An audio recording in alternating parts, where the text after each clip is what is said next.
Patapos na raw ang first draft ng Ombudsman sa kanilang investigasyon sa korupsyon sa flood control projects.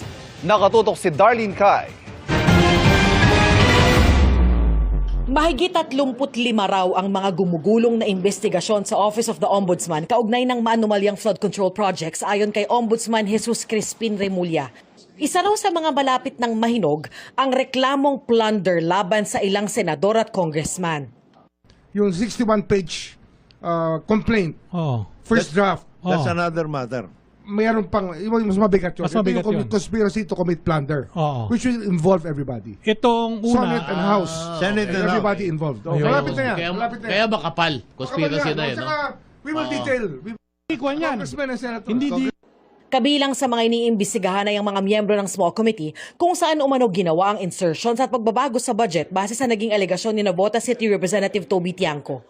Kasama sa mga tinukoy ng mga miyembro ng small committee ng Kamara para sa 2025 budget, sina dating Congressman Zaldico, dating Marikina 2nd District Representative Sela Kimbo, 4-piece party list Representative Nonoy Libanan, at dating Zamboanga 2nd District Representative Manix Dalipe.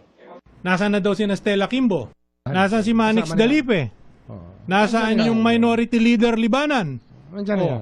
It's Yun din about yun. time that as a country, Oo. we face reality. Correct. Na kailangan ayusin natin ang sistema. Yun lang naman yun. Oo. And we have to Kung take... kailangan managot, panagutin. We have to lang para Yun. wag nang tularan.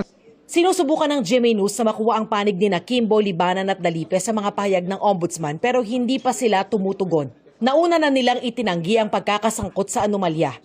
Sabi pa ni Remulla, malapit nang matapos ng Office of the Ombudsman ang ikalawang kaso ng money laundering laban kay dating Speaker Martin Romualdez.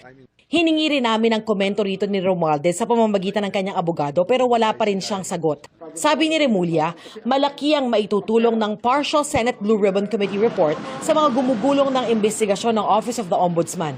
By September, marami tayong ifa-file pa tungkol sa flood control. Tsaka yung mga conflict of interest cases. Darlene Kai, Nakatutok, 24 Oras.